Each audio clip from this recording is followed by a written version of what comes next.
destination Earth.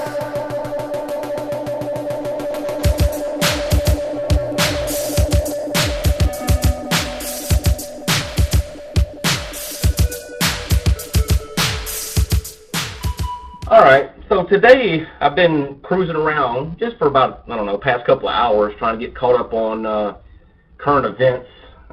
Everybody's been so focused in on their little bubble of hurricanes, earthquakes, fires, Olympics, and we lose track of world events. And also, too, I was looking for material to do a couple of gaming reviews today, maybe possibly this evening if all goes well and I have time to do so, maybe even a D2 build.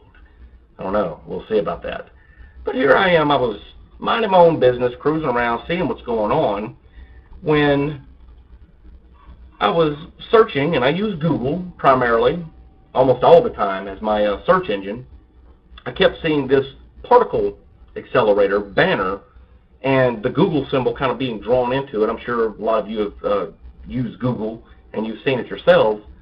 But I looked at this and I was like, well, what is this? Let me see what the big deal is. And I clicked on it, and the top story came from Newsweek, and I scrolled down just a little bit, and I was in utter and complete shock at what I saw. And the sheer size, they're showing a cross-section of this particle accelerator, and a person walking by down here in the corner is like, the first thing that popped in my mind was Doomsday Device. I don't know why, but this is scary. I didn't even read the article, and I couldn't do anything but stare at it. I had no idea that this was even being built.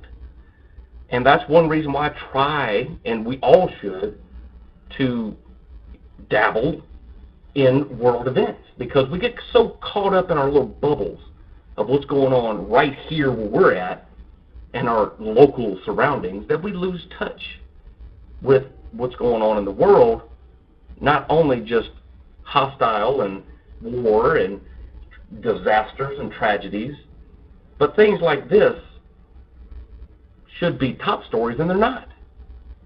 So I scrolled down a little bit to see what this was all about, and I was utterly amazed at what is going on here, and this is the first I've heard of it. It says that buried under the French-Swiss border, the large, I know I'm going to brutalize this, Hadron Collider has gotten its share of ink, and for good reason. I don't know whether they're talking about their ink or news or whatever. Hearing about the sheer magnitude and price of what has been called the most expensive scientific experiment in human history is enough to instill, what the hell is that?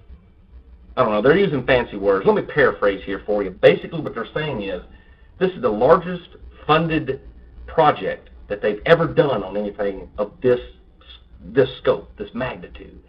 $5.3 billion have been spent for the research, the building, the funding, to fire this thing up. And it's amazing to me that that type of money is being spent on something to peer into the past, to see how the universe was possibly made, why it was made, and just, I don't even know. I mean, I'm at a loss for words right now, because it hasn't really fully sunk in at the potential of that this being the Doomsday Device.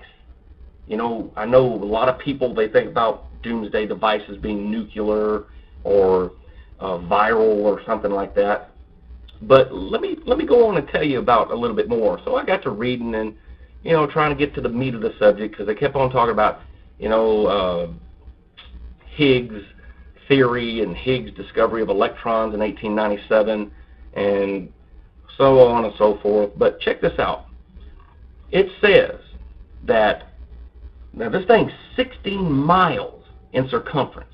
That is huge. It's going to propel bunches of protons, about 100 million at a time, around almost the speed of light. That in itself, right there, clicked off, oh shit. You know, this could create some type of anomaly that these people don't realize. It's going to travel more than 11,000 times per second around this 16-mile circumference. Think about that. That is scary. Going down further, they talk about the projects and who's working on it.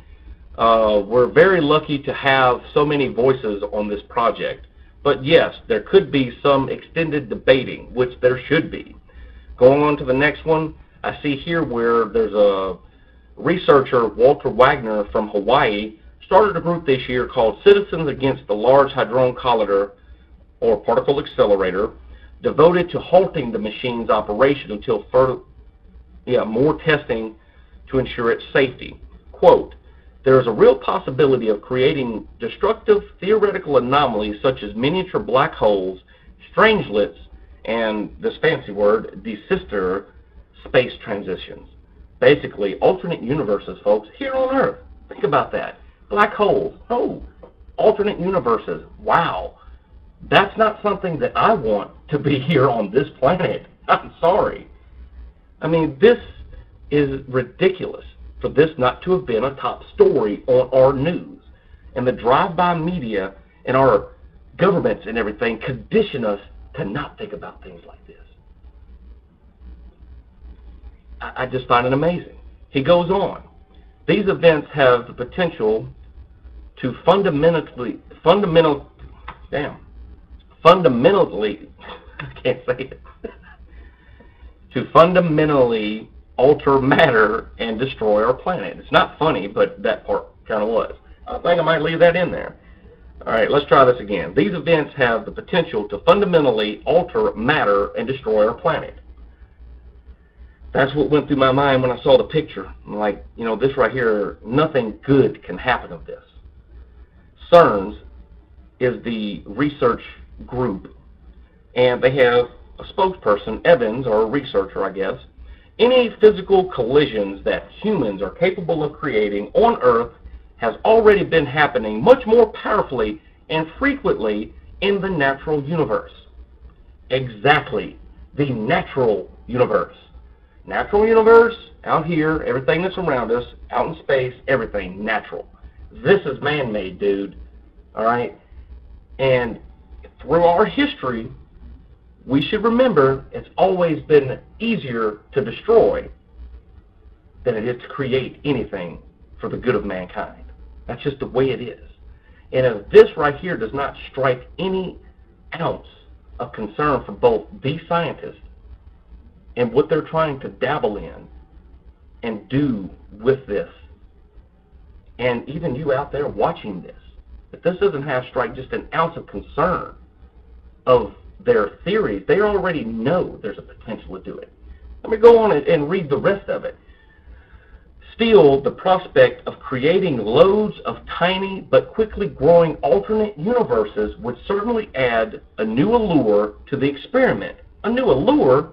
You're making it sound like you're, I don't know, making a cake or something here. To an experiment that already has pretty and thrilling, whatever, thoughts. It's amazing to me. It's just amazing that here this man is, or a group of people, I should say. We have about 10,000 scientists. They say it's the biggest international collaboration of researcher endeavor in history. Okay? That know that there is a potential to make alternate universes and black holes here on Earth. And I've said that a bunch of times, but I want everybody to understand. If this is not handled in the correct way, we might not have to wait till 2012. Okay? We might not have to wait for the great plague that everybody is, theorizing in itself. We might not have to wait for nuclear holocaust. This right here is being fired up this week, and if it's not handled correctly, this could be the Doomsday Device of 2008. And once again, I don't even know if I said it, it's not a conspiracy theory that I'm trying to throw out here. It's a concern that you have a machine, magnets, concrete, particles, that you're accelerating them around 16 miles at the speed of light 11,000 times per second, folks. That in itself, to me, is absolutely amazing. That this has not been a top story. I'm going to splice in some final comments on this and leave it up to you to do your own research, because this is one craft of the mind here that should be a concern to all.